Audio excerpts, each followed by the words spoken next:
Así que vamos a ir a nuestras Biblias y vamos a estar estudiando los capítulos 5 y parte del capítulo 6.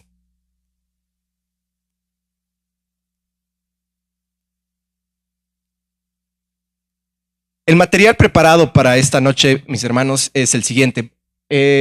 Como les dije, vamos a estar viendo a medida que el tiempo nos los permita hasta el versículo 18 del capítulo 6. Realmente el Sermón del Monte en Mateo abarca 3 capítulos, el 5, el 6 y el 7. Pero debido al tiempo previsto, espero yo al menos alcanzar hasta el versículo 18 del capítulo 6. Así que comencemos. Capítulo 5, empezamos con el capítulo 5. Desde luego, hermanos, si es que alguno quiere hacer algún comentario, por favor siéntase libre, pero en lo posible podamos seguir la discusión y seguir la línea de comentarios que les presentaré a continuación. Muy bien, entonces vamos a comenzar con el capítulo 5. Vamos a ver primeramente algunas consideraciones generales. ¿Qué entendemos por el Sermón del Monte? Bueno, el Sermón del Monte vendría a ser una colección, como vemos en el siguiente punto, es una colección de enseñanzas de Jesús. Ahora, ¿por qué digo colección?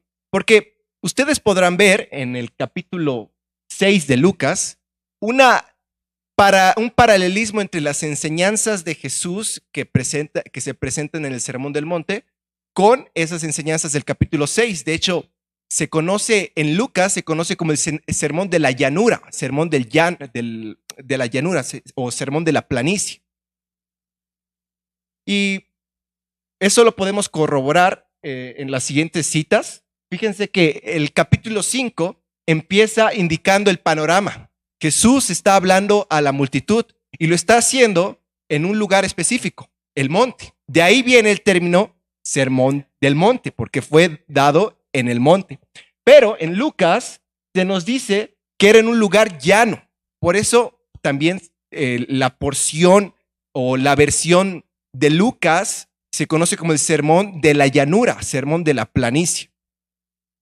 Sin embargo, cabe aclarar que el sermón del monte, que se encuentra en Mateo, constituye 5 de los discursos que pueden encontrar en ese evangelio. Y es el más extenso y el más conocido, el más popular. Así que vamos a estar estudiando estos dichos y cabe recalcar también que es una colección de dichos. ¿Por qué? Porque si ustedes revisan a lo largo de la escritura, muchas veces encontrarán un paralelismo o de una manera equivalente estas formas, estas enseñanzas de Jesús. Así que podemos decir que el Sermón del Monte es una colección de enseñanzas de Jesús que se encuentran en el capítulo 5 al capítulo 7 de Mateo. Habiendo dicho eso, vamos a empezar con el texto propiamente. Muy bien. Algunos autores dicen que el Sermón del Monte viene a ser como una introducción, un tutorial. No sé si en tiempos de pandemia hubo una palabra que se hizo muy popular, tutorial. Porque, ¿qué es lo que hacíamos todos? ¿Cómo se hace pan en casa? Tutorial, cómo hacer pan en casa. ¿Cómo se cocina de esta manera que nunca lo había hecho antes, ya que tengo tiempo en la pandemia? Tutorial, cómo hacer algún plato específico. Algunos autores dicen que el Sermón del Monte es un tutorial de cómo el Hijo de Dios debe vivir. ¿Por qué? Porque va a traer una colección de reglas, principios y mandatos por parte del Señor a todo aquel que anhela vivir en el reino de Dios. Así que comencemos. El Sermón del Monte comienza con las bienaventuranzas. Son 9 bienaventuranzas.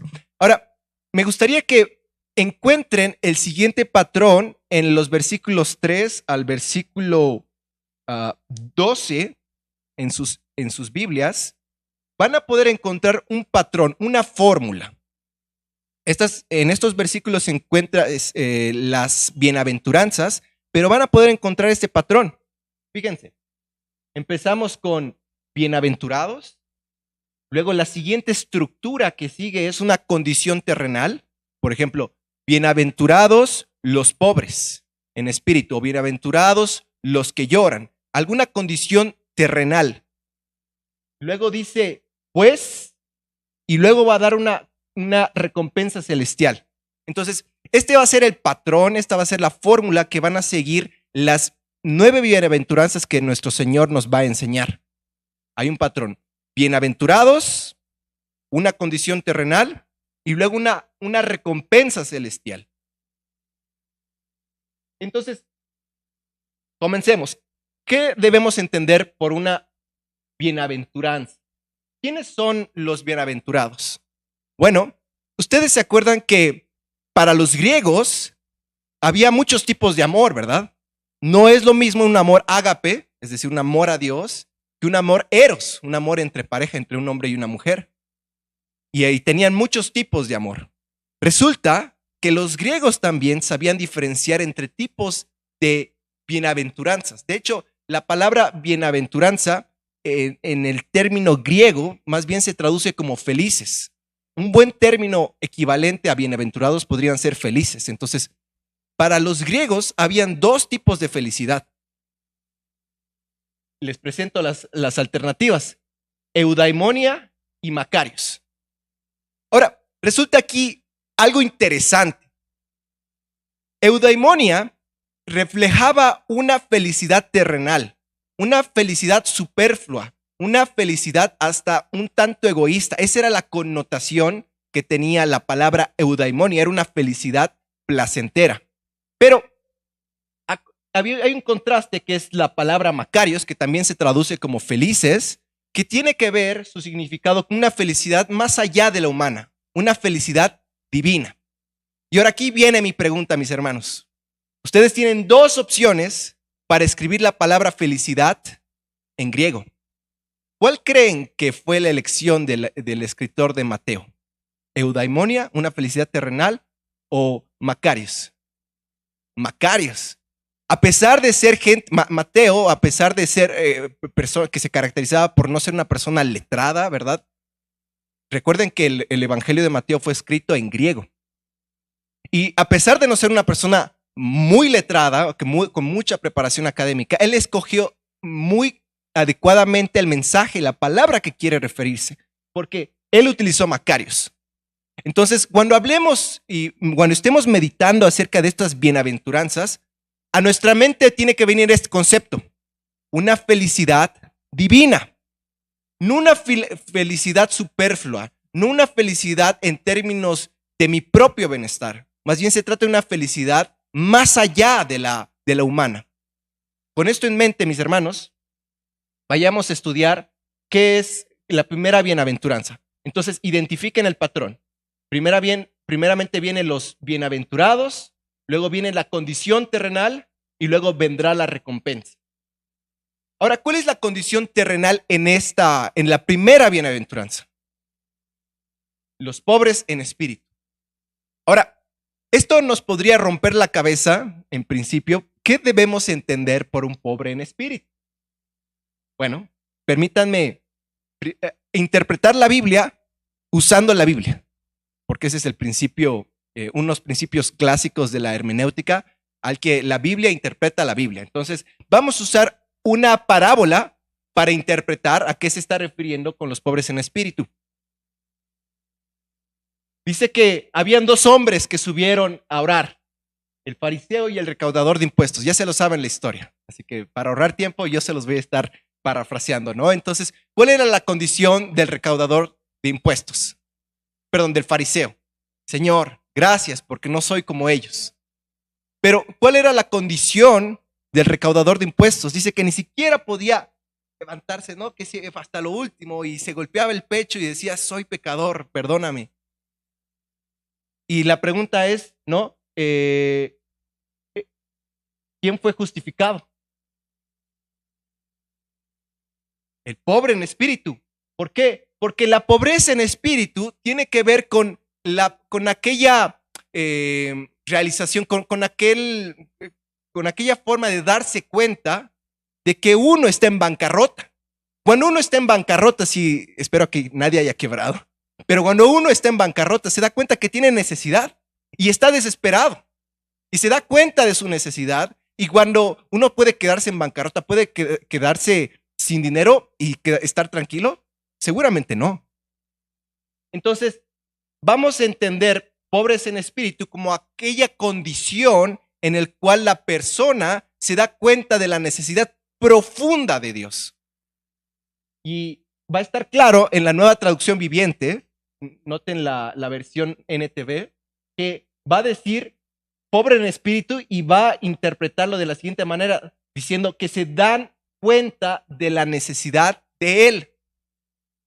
Entonces, esto podemos entender por pobres en espíritu. Pero, ¿qué debemos entender entonces por reino de Dios? Bueno, Jesús, en uno de los primeros mensajes que se narra en el Evangelio de Marcos, Jesús dice, el reino de Dios se ha acercado, y de hecho otras versiones dice, el reino de Dios está aquí. ¿Qué debemos entender por reino de Dios? ¿Qué lugar es el reino de Dios? Porque recuerden, y muchos académicos, y yo no soy académico, pero yo estoy convencido que es así también, el Sermón del Monte propone y dispone el carácter del ciudadano del reino de Dios. Entonces, ¿qué es el reino de Dios? El reino de Dios es aquel lugar donde Dios propiamente reina. Entonces, un ciudadano, alguien que vive o hereda el reino de los cielos, es aquel que vive bajo el reinado de Dios. Ni más difícil que eso, ¿no? Aquella persona que vive bajo el reinado de Dios. Eso debemos entender, el reino de los cielos, aquel lugar donde Dios reina. En particular, si uno dice que es ciudadano del reino de Dios, si uno dice que de ellos es el reino de los cielos, que es la manera equivalente, entonces tiene que decir que Dios reina sobre su vida. Y nos está dando aquí una característica primordial para aquellas personas que viven en el reino de Dios. ¿Cuál es? Pobres en espíritu. Pobres en espíritu. Y vamos a ver algo muy interesante. Y ahora que me acuerdo, mejor lo digo, ya no más, porque si no se me pasa. Son 9 bienaventuranzas. Cada una va haciendo una progresión de la conversión de un cristiano. Entonces podemos ver aquí que es aquel momento donde el creyente se da cuenta de la necesidad de Dios.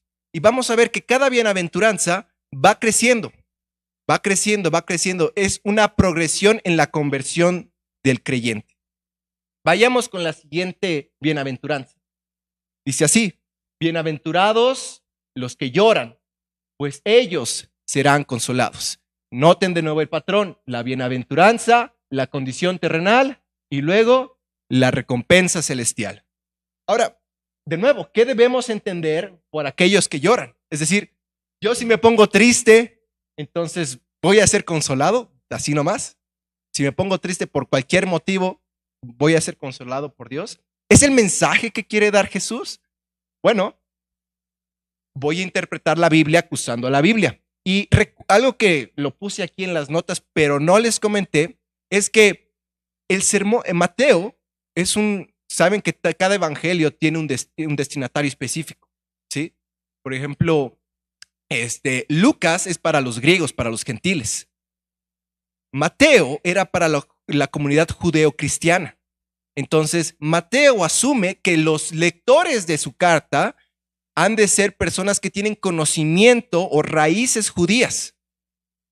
Y para los judíos hay 2 tipos de cosas de cómo uno puede manifestar arrepentimiento.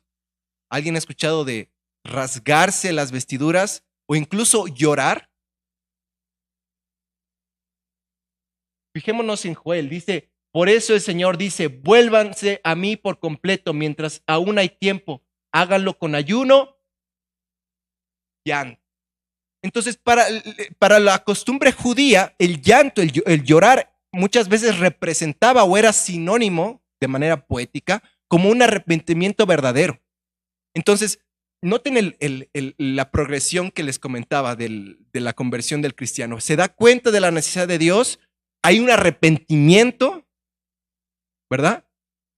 Y lo interesante es que que el Señor habla en términos generales y dice que ellos serán consolados, como que el Señor ha de recibir aquel arrepentimiento. Entonces, vayamos con la siguiente bienaventuranza.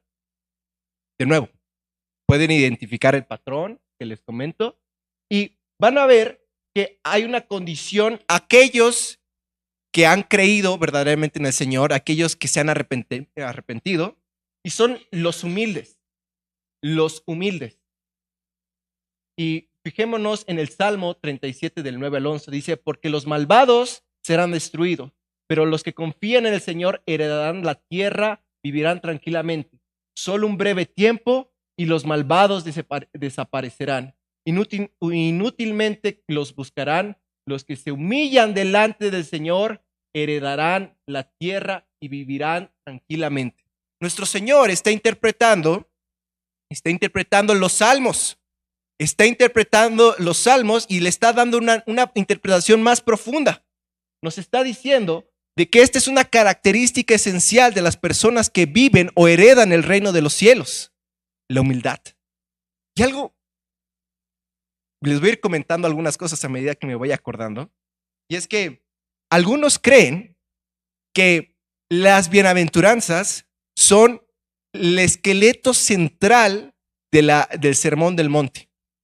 Yo recuerdo que el año pasado en la Convención Nacional tuve el honor y la oportunidad de platicar con los hermanos Horta y fuimos, César y Yolanda Horta, ¿verdad?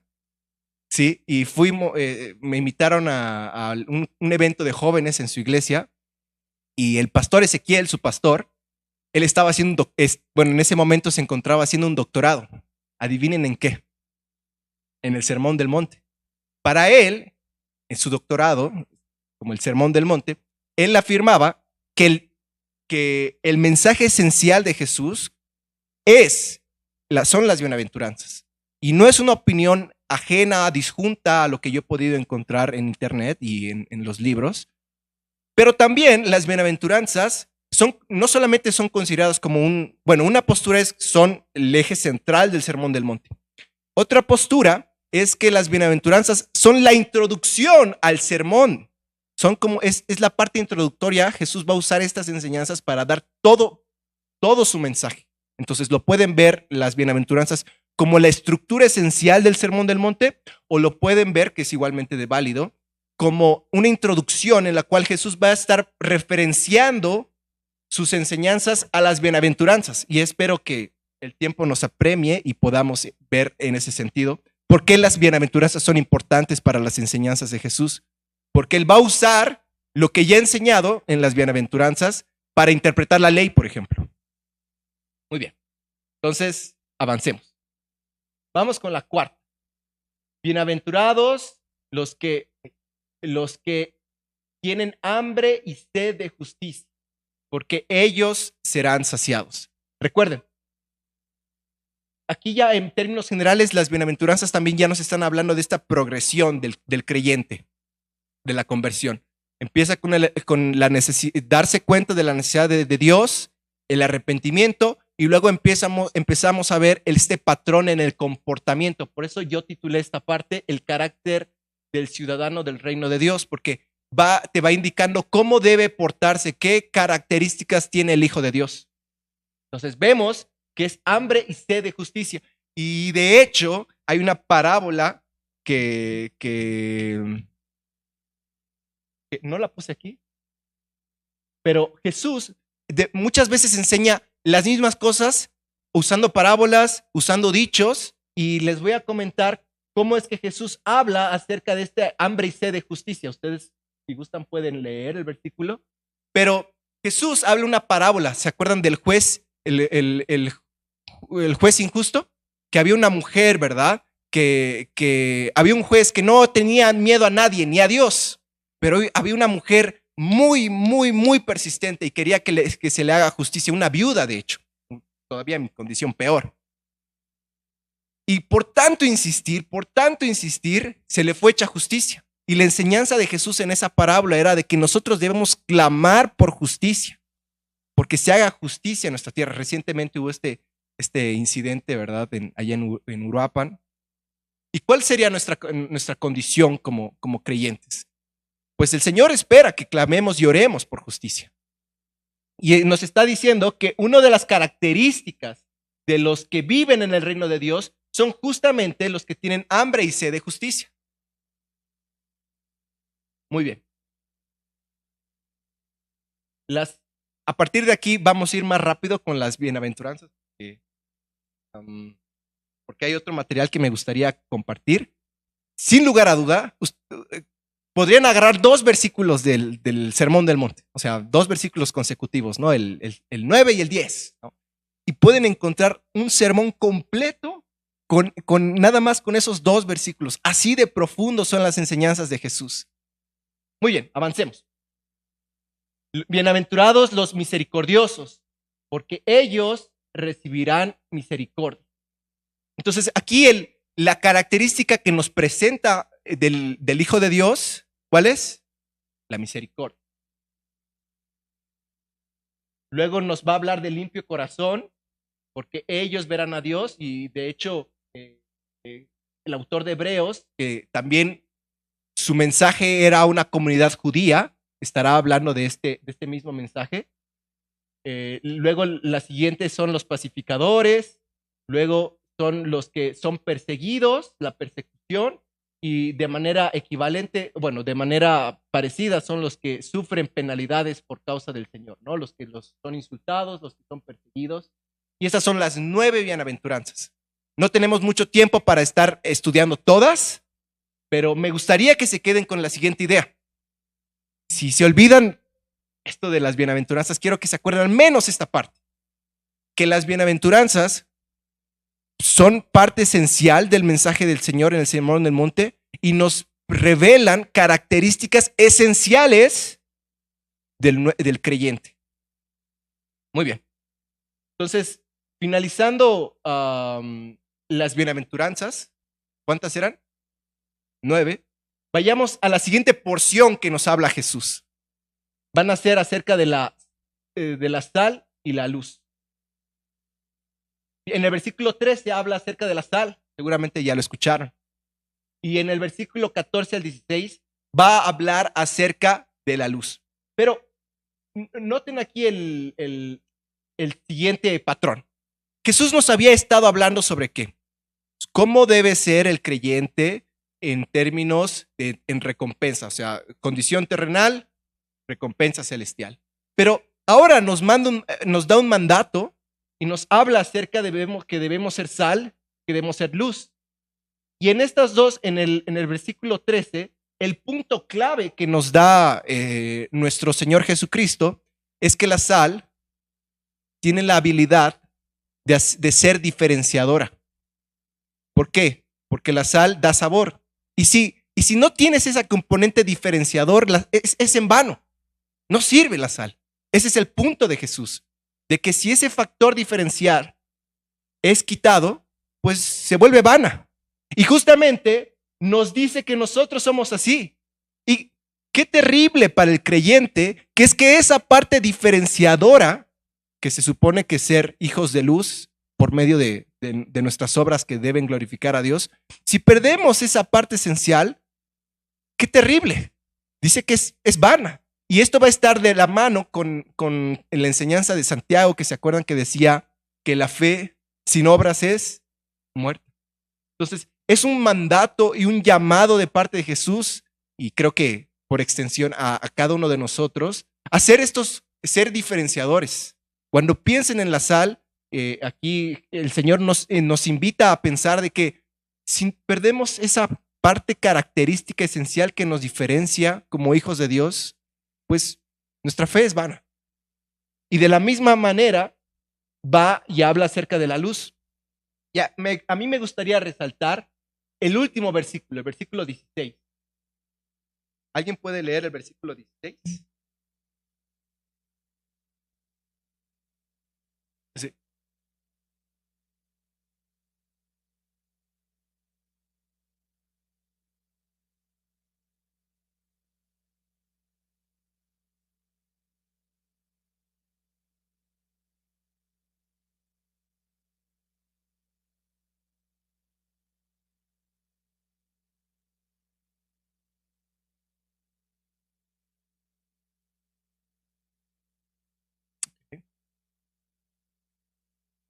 ¿Alguien podría leer el versículo? Dice.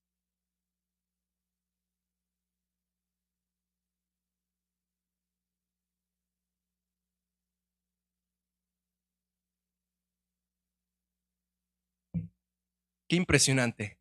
Por medio de cómo actuamos, según el Señor Jesucristo nos está diciendo que gente no creyente puede glorificar a Dios. Por medio cómo usted actúa cuando está en su trabajo, cuando está en la escuela, cuando es impresionante cómo es que ellos pueden glorificar a Dios y estamos siendo llamados para eso. Vamos a avanzar, entonces, el primer bloque que vimos, un discípulo del reino que no vive como un discípulo del reino que no vive como discípulo del reino vale tanto como la sal sin sabor o la luz invisible. ¿Sí? Entonces, ya el primer bloque que habíamos visto era el carácter del ciudadano del reino de Dios.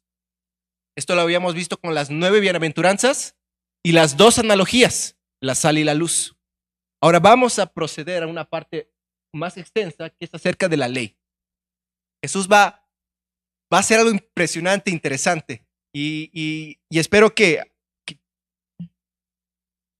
también les impacte a ustedes porque tenemos la revelación máxima de Dios. Sabemos que Dios se revela de manera general y de manera especial, ¿verdad? Y dentro de la manera especial, mediante las escrituras, pero de manera especialísima, ¿en quién?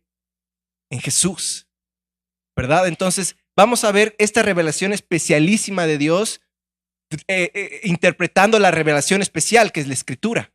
Entonces, vamos a ver cómo es que Jesús interpreta la escritura. Es algo genial, fantástico. Entonces, comencemos.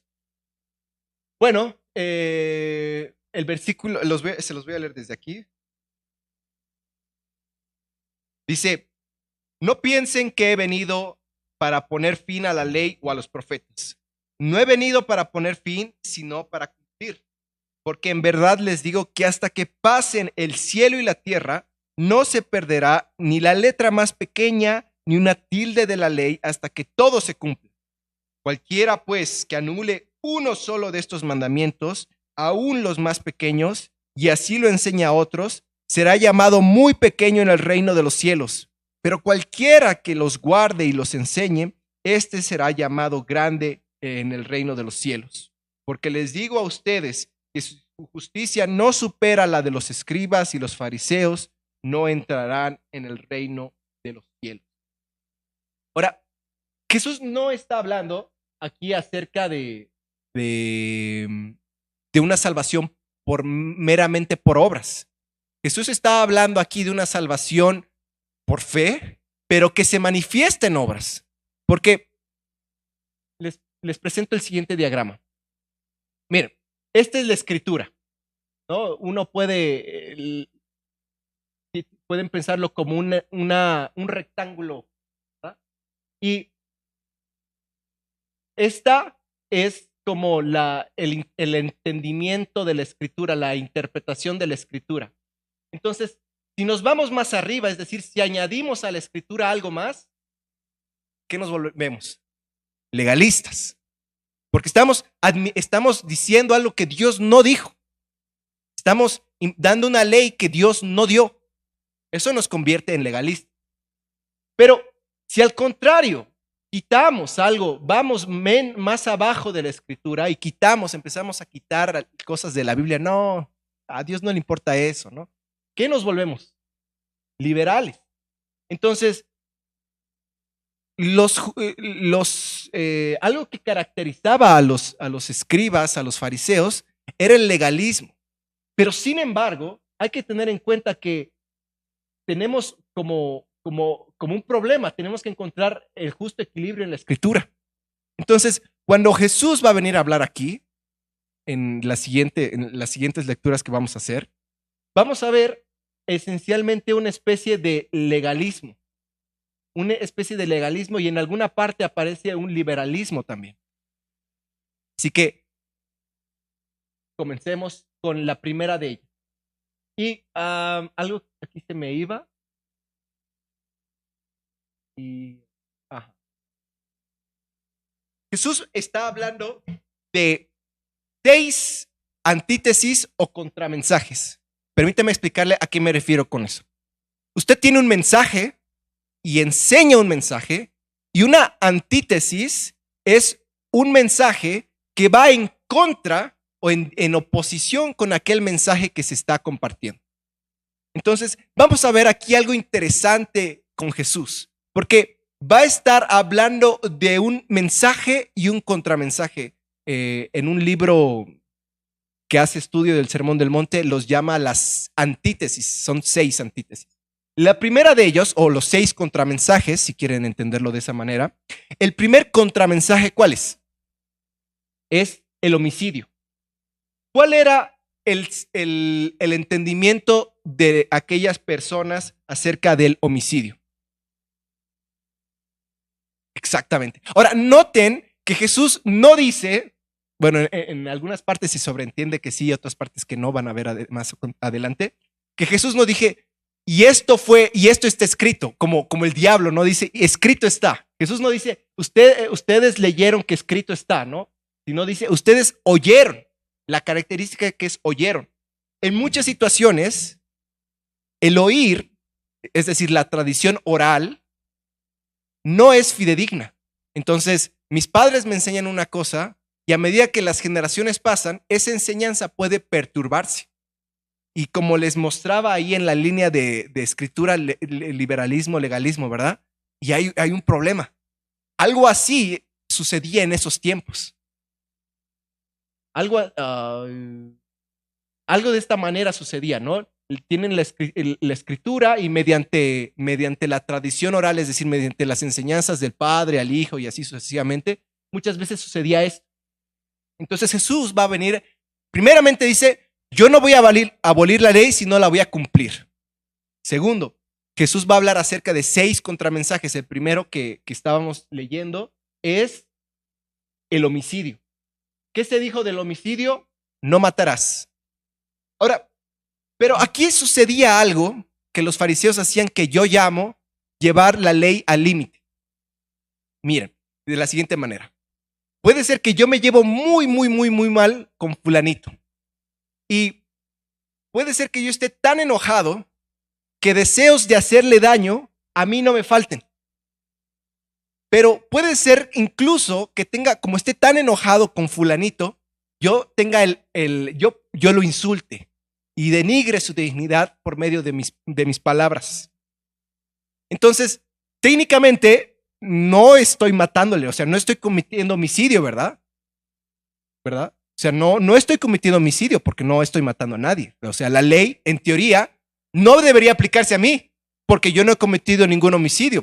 Puede ser que le haya dicho cualquier tipo de insulto, pero yo no he cometido homicidio. Y justamente es lo que los fariseos decían, yo no estoy cometiendo homicidio, yo aquí no estoy matando a nadie. Pero justamente Jesús trata de decir algo más. Noten aquí un patrón. Va a haber un patrón de decir, ustedes oyeron, habéis oído. Se fue dicho que. Así empieza estos 6 contramensajes. Y luego dice, pero yo os digo. Entonces, Jesús está tratando de dar otra ley. Un contramensaje. ¿Cuál es la intención de Jesús? ¿Darnos más leyes? Si los judíos se dice que tenían como 613 mandamientos, ¿verdad? Entonces Jesús quería dar más, o sea, llegar a los 700. ¿Cuál es la intención de Jesús cuando dice, pero no digas fatu? Bueno, no le voy a decir fatu, pero le voy a decir otra mala palabra, ¿verdad? Porque fatu está prohibido. Jesús quería hacer algo de esa manera, porque los fariseos, la gente en ese entendido, trataba de como que, ¿cómo podríamos decir?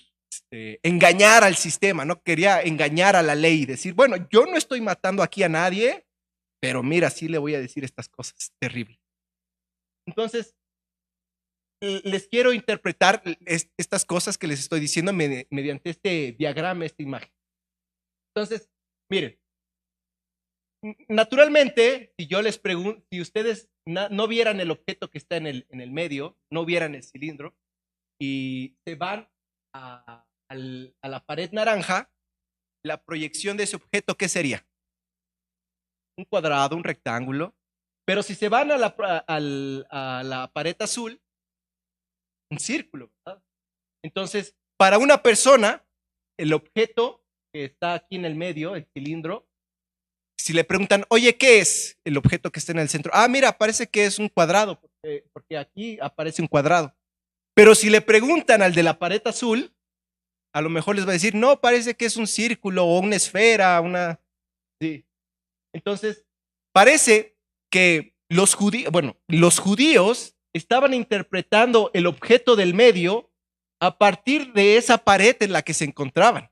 Porque miren, dice, ustedes oyeron. ¿Qué oyeron? No cometerás homicidio. ¿Sí? ¿Sí logran ver? ¿Sí? Pero parece que Jesús está dando otra ley, porque dice, pero yo les digo, no digan raca, no digan idiota. Entonces, ¿está Jesús tratando de dar una nueva ley? Porque para los que están oyendo ese momento, la enseñanza de Jesús es como si estuvieran en la pared naranja. Ah, entonces no tengo que decir idiota, no tengo que decir raca, no tengo que decir fatuo. Y los judíos antes habían escuchado nada más que no tenían que cometer homicidio. Entonces, ¿cuál es el objeto que está en el medio? Pues es la verdadera ley. La verdadera ley, ¿se acuerdan cuál es la bienaventuranza que habíamos visto? Bienaventurados porque ellos serán llamados hijos de Dios.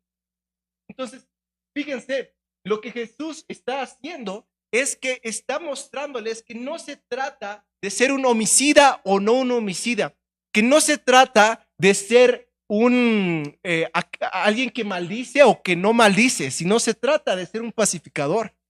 Se trata de tener un corazón del reino de Dios. ¿Sí?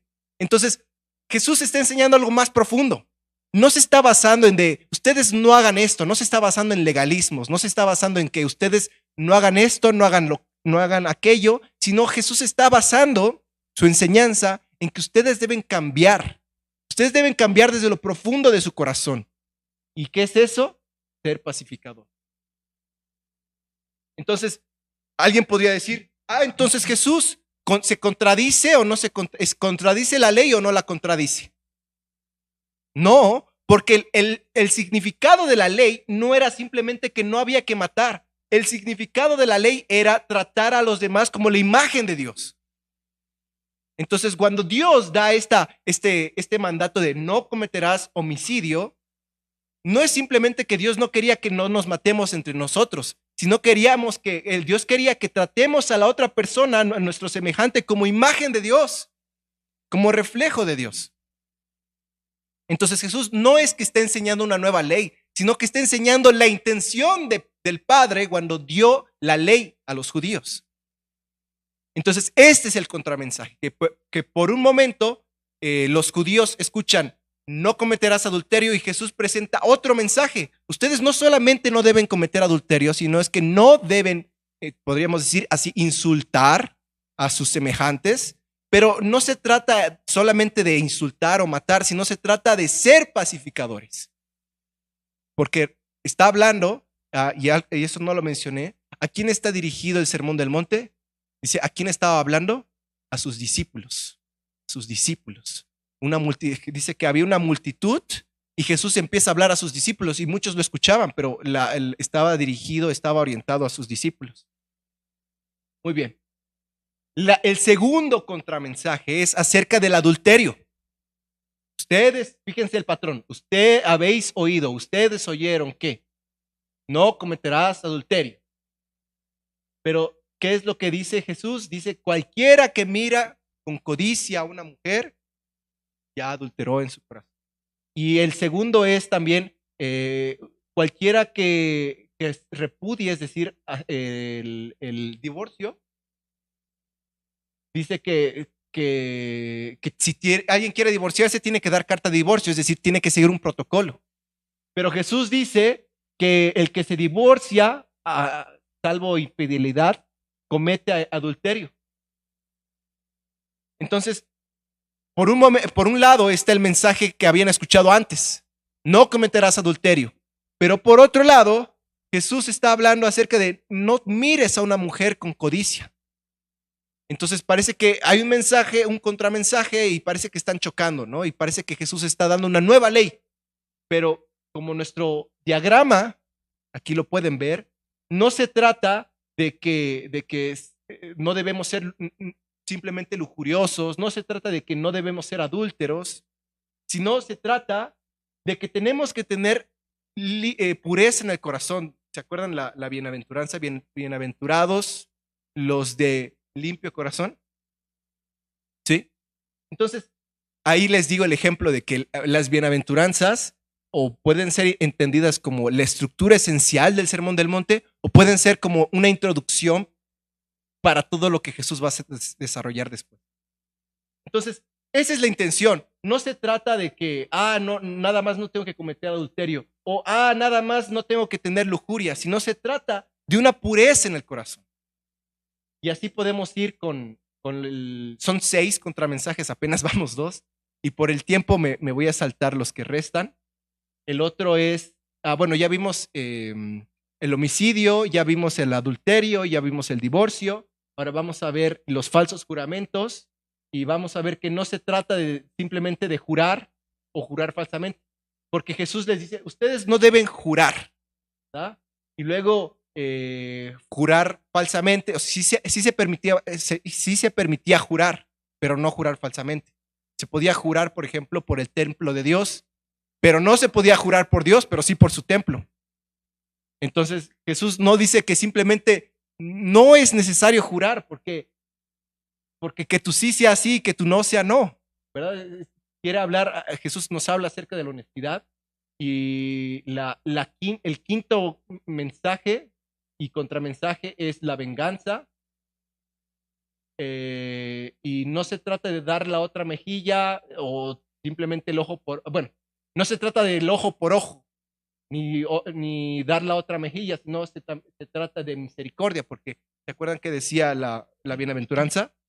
Bienaventurados los misericordiosos, porque ellos recibirán.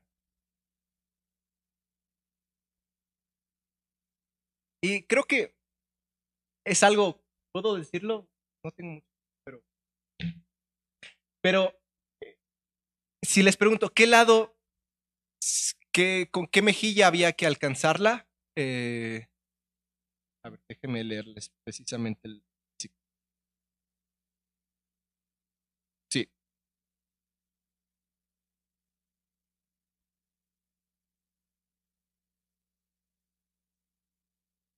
Sí, dice, el que te abofetee, ¿en qué mejilla? Esa es la pregunta. ¿Qué mejilla? ¿En la izquierda o en la derecha? En la derecha. ¿Por qué? Porque, miren, las personas, recuerden que estamos en un ambiente judío, ¿verdad? Y también está romanizado. Pero en esos tiempos, cuando alguien quería abofetear, golpear, lo hacía lo hacía con la parte externa. Ahora, para que yo abofetearla con la mano derecha, o sea, para que me llegue a la mejilla derecha es porque me abofeteó en este sentido, ¿verdad? Porque si me abofetearía en este sentido, me daría la izquierda. Pero ¿qué representaba esto? Esta era la forma de golpear o significaba una sensación de inferioridad. Entonces, Jesús, cuando nos dice que cuando le abofeteabas así al cachete derecho, dice que también le ofrecías el cachete izquierdo y él estaba obligado, entonces, ¿verdad? No puede hacer así, darte de esta manera. Y esa sí ya no estaba considerado como una manera inferior.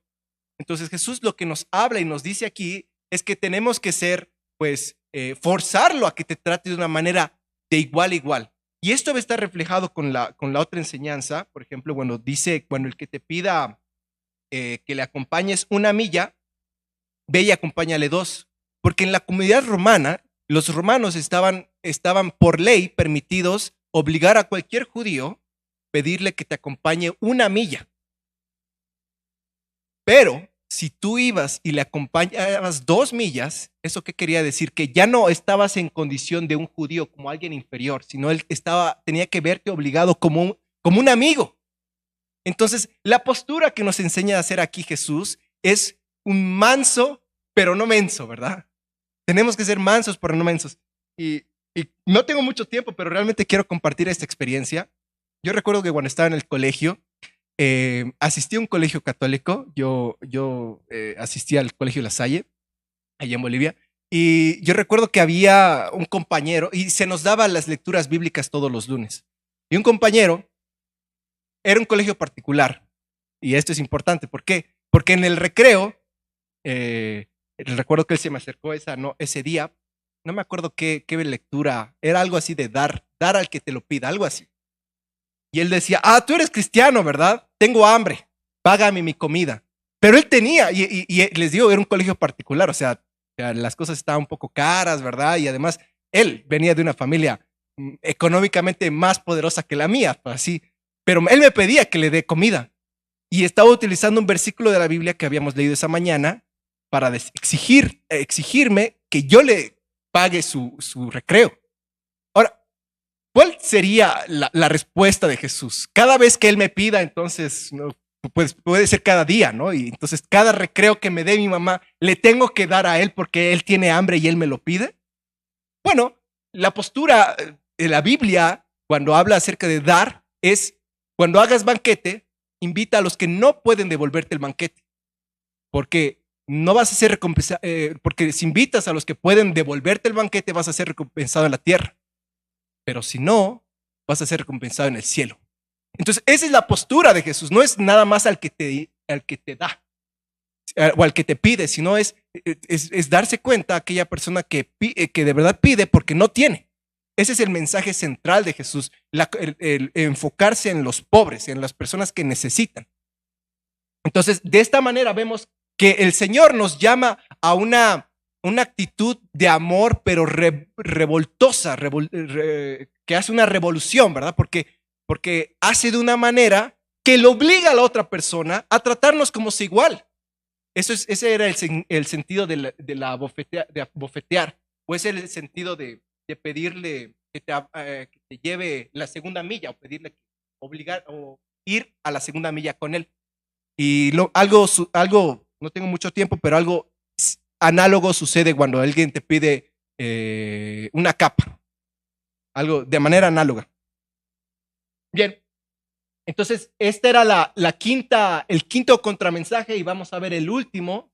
Recuerden el patrón, te habla de habéis oído y parece que el contramensaje de Jesús empieza cuando dice, pero yo os digo, acerca del amor a los enemigos. Y aquí dice, habéis oído, amarás a tu prójimo y odiarás a tu enemigo. Pregunta, ¿eso está en la Biblia? ¿Está en la Biblia odiar a tu enemigo?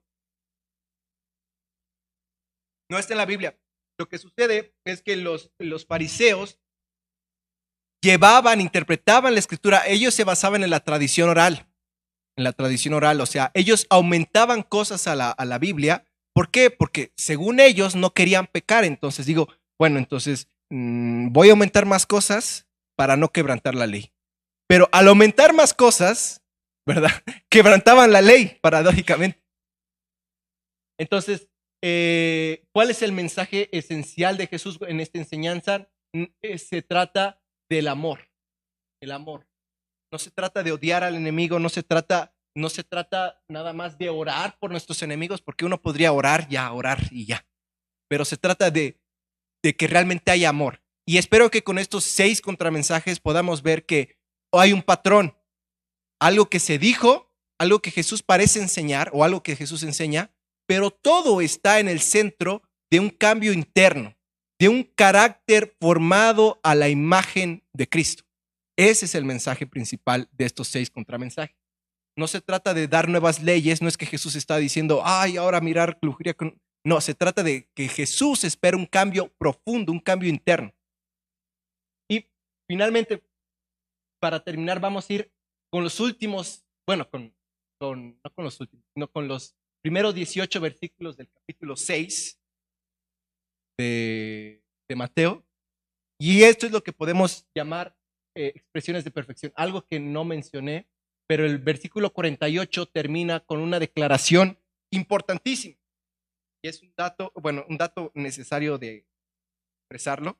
Y es que muchos llaman el Sermón del Monte como un sermón o un mensaje de, ¿cómo podríamos decir así? De una moral hipotética o algo de una perfección divina que no se puede alcanzar, porque cuando Jesús nos habla de perfección, nos está diciendo de algo, bueno, algunos interpretan como algo que no se puede alcanzar.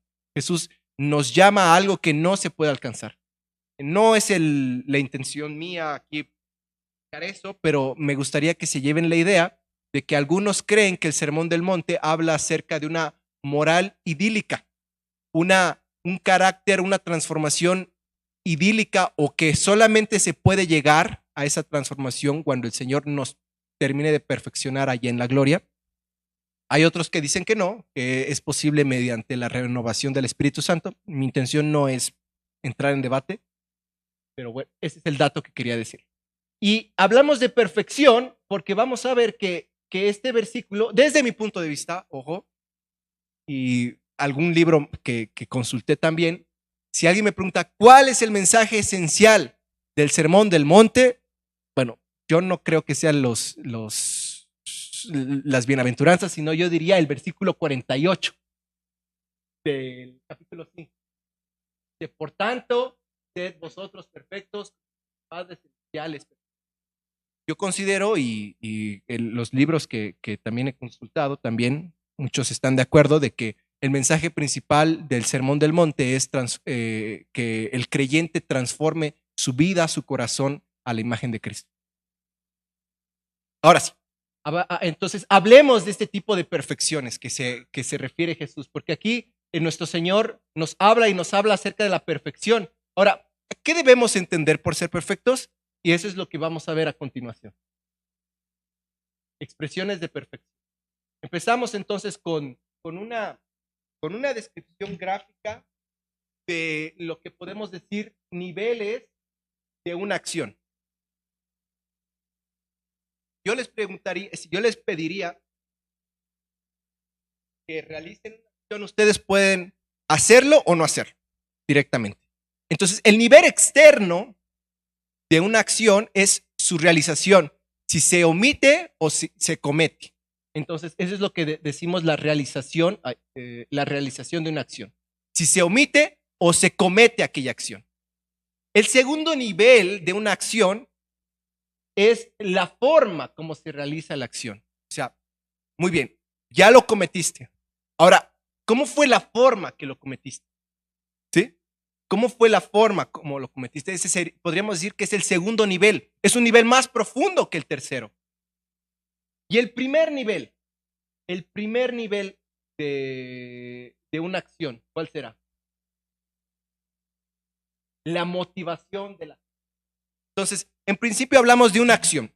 Se puede cometer o se puede omitir. Si la omites, ¿cómo es la forma que la omitiste? Si la cometiste, ¿cómo fue la forma de cómo la cometiste? Si la omitiste, ¿cuál fue la motivación por la cual omitiste? Si la cometiste, ¿cuál fue la motivación por haberla hecho? Entonces, en base a estos grados de una acción, vamos a estar interpretando estas tres expresiones de perfección.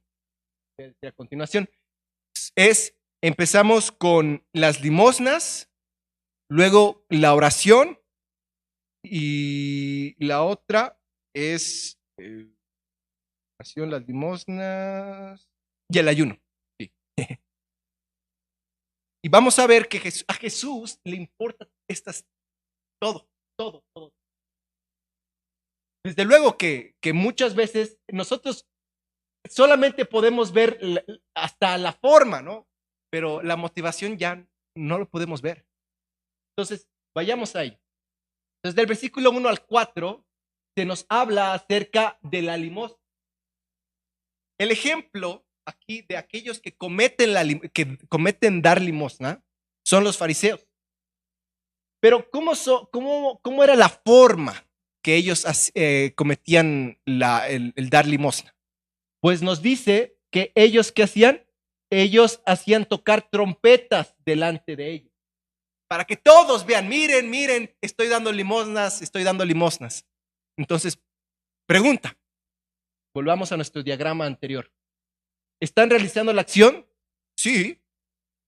¿Cuál es la forma que están realizando la acción? Pues están haciendo tocar trompetas delante de ellos, un show, y Jesús va a discernir cuál es la intención, la motivación de sus obras. Dice que ellos hacen para ser alabados por los hombres y ellos ya tienen su recompensa. Entonces, vemos aquí reflejados estos tres niveles de acción. Ellos sí lo hacen, la forma como lo hacen está relacionado con la motivación. Pero, ¿qué es lo que Jesús espera de nosotros? Dice que cuando nosotros demos limosna, que tu izquierda no sepa lo que hace tu derecha, ¿verdad? ¿Y por qué? Porque la intención de dar limosna, aquí podemos deducir de lo que Jesús nos muestra y enseñanzas de Jesús, no se trata de ser alabados por los hombres, sino de mostrar el amor y la misericordia. Hablaba de amor a los enemigos, ¿se acuerdan hace ratito? El amor, un amor sincero, un amor que cuida a aquellos que necesitan. Entonces, esa es la forma como vamos a estar entendiendo esto de las limosnas. Ahora, la oración. ¿Cómo es que nos da el ejemplo de los hipócritas? Nos dice dos maneras de que ellos oraban. La primera es que iban a las esquinas de las calles, ¿verdad? Y dice que ¿qué es lo que querían hacer? Ya nos está diciendo la motivación aquí Jesús, para ser vistos. Y luego también nos dice que hacían vanas repeticiones. ¿Cómo oramos? Sí, cometen la acción, practican la oración, pero la forma como lo haces, vanas repeticiones. Entonces, aquí Jesús nos enseña la forma incluso, o denuncia una forma incorrecta. Entonces, volviendo a nuestro diagrama,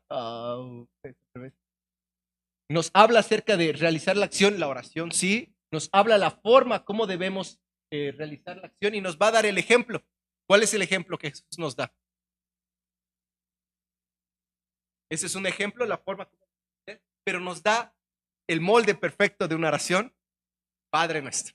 Aquí se encuentra, aquí nos habla acerca del Padre Nuestro, la oración modelo, y nos habla también acerca de la motivación, o sea, la motivación que vamos a ver es realmente la conexión con el Padre.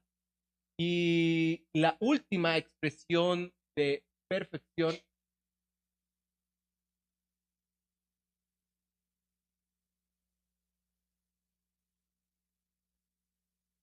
es el ayuno. Dice que cuando ayunemos, ¿cómo hacían los hipócritas? Dice que demudaban, se lavaban, para que vean, oh, miren, estoy ayunando, ¿no? Sí, con las ojeras. Sí, para que todos vean, miren cuánto ayuno, miren cuán piadoso soy. Y aquí encontramos un patrón, que la motivación era nada más que las personas lo vean. Pero nos da aquí la forma como debemos nos da una forma como debemos ayunar. Y aquí el mensaje es claro, porque Jesús está hablando acerca de que ustedes no ayunen para ser recompensados por los hombres, sino ayunen y vean al Padre en secreto, porque Él se lo recompensará en lo público. Entonces, esta es la manera de cómo es que Jesús enseña acerca de una acción. Jesús nos habla acerca de tres niveles, recuerden. La realización del acto, la forma del acto y la motivación del acto. Entonces, si ustedes encuentran un patrón aquí con los 6 contramensajes, es que ambos tienen que ver con una renovación del interior. No, Jesús no esperaba que nosotros simplemente nos portemos bien, sino Jesús quería una renovación de nuestro interior. Entonces, de esta manera concluyo el estudio del día de hoy.